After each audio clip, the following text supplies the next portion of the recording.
Hey guys, I'm Sarah. And I'm Jamie. And welcome back to another Reno Ready episode. In today's video, we're going to show you guys our budget-friendly remodel of our second bathroom. So basically, this is more than just cosmetic fixes, but it's also not a complete demo and overhaul. This project came in at around $500 to $600. As you can see, this bathroom was quite horrendous. There was tile halfway up the walls all the way around the bathroom, and we just did not like that. When it came to ripping out that tile, I didn't want to have to pop every single tile off the wall and then have to try to patch the drywall to make it look nice. So what I did is I just cut a line along the top of the tile and just ripped out the whole sheet. Then I just put up new sheets of drywall and then mudded it. We decided to save money. We would just keep it as full drywall. We didn't want to retile or do anything halfway up the wall. This easily saved hundreds of dollars. Instead of completely removing and having to get rid of all of the old flooring, we just decided to lay a vinyl on top. It was all tile, by the way, so it's a lot of work to get rid of tile. The great thing about a click vinyl like this, or any vinyl really, is that they're waterproof. So they're really great bathroom options that will give an instant facelift. Normally when you go over top of an old flooring, it still matches up to the flooring outside of that room. Whereas if you were to put another tile or something on top of that, it would be so high that it would just look weird. And you'd stub your toe. Yeah. Our biggest expense was having to get a new vanity for this bathroom. Because it was so short, there was almost no storage. The vanity in this room had one drawer, which is basically useless. And then it had two cupboard doors that were super low, so it was hard to get into to even find anything. We ended up just waiting for one to go on sale. It came with a vanity, the sink countertop sort of combo. And you know, if you don't like the hardware it comes with, that's a really simple and cheap solution as well. And when we replaced the hardware, it actually made a huge difference to what the actual vanity looked like before. So the mirror in this bathroom was just a piece of mirror. There was no frame, nothing around it, and it was this way. So what I decided to do was take that mirror, and then I made a nice black stained wooden frame for it, and then I turned it this way. Everybody thought it was a brand new mirror, but it was the exact same mirror, and it saved us a lot of money. This bathroom has absolutely no natural source of light. There's no windows, there's no skylights. So it was really important to find a way to make the bathroom still feel very open and airy.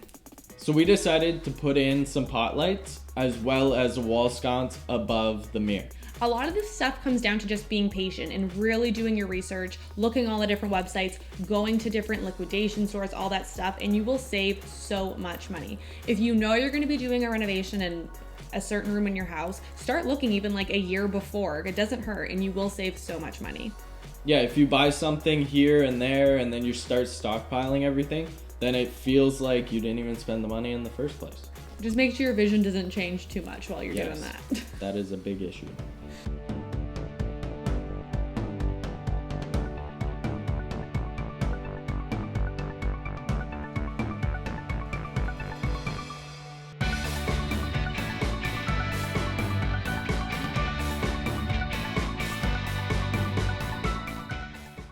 So my theme for this bathroom was dark, gray, manly. I was gonna say very manly bathroom. One of the biggest expenses we saved on was the shower. When we first moved in, the glass on the shower looked like it was like that frosted glass, privacy glass. Well, when I looked closely at it, I realized it wasn't frosted glass. It was just very dirty with calcium buildup and all that kind of stuff. So it took me hours of scraping it with a razor blade, but I finally got it clean enough that it looked like a brand new clear glass shower. Also keeping in mind that the paint colors and the choice that Jamie made with the gray really spoke back to some of that gray veining and wash that was in the backsplash of the shower. So a lot of people thought, whoa, you got a whole new shower, and really it was like, no, we just cleaned it, and now the colors and the style complements the existing unit. It was honestly kind of embarrassing having people use it before. Yeah. Like, it was a horrible bathroom. The one thing I really like about the vanity is that the countertop and the sink are one unit.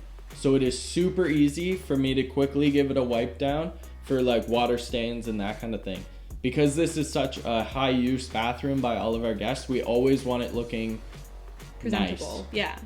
So being easy to clean quickly when we don't know somebody's coming over or something is very key for this. The way the bathroom is done now too also still allows us to add more to it. We have that space at the end of the shower that, you know, one day we might put some sort of shelving unit, maybe to hold towels and maybe some of other Jamie's stuff if we wanted to put drawers in there. So there's still options. Looking at the before and afters of this bathroom, there is no way, I don't think anyone would think that was only $500 to $600. It is completely different than what it was before. Oh, I also added a new bath fan. Thank you everyone for watching. Let us know what you think in the comments below. And make sure to give us a like if you enjoyed this video, and check back in a couple of weeks because we are redoing our master bathroom suite, and that is going to be a complete and total demolition. Yes. Fun times. See you next time. You really are a man of many words. I don't know what to say.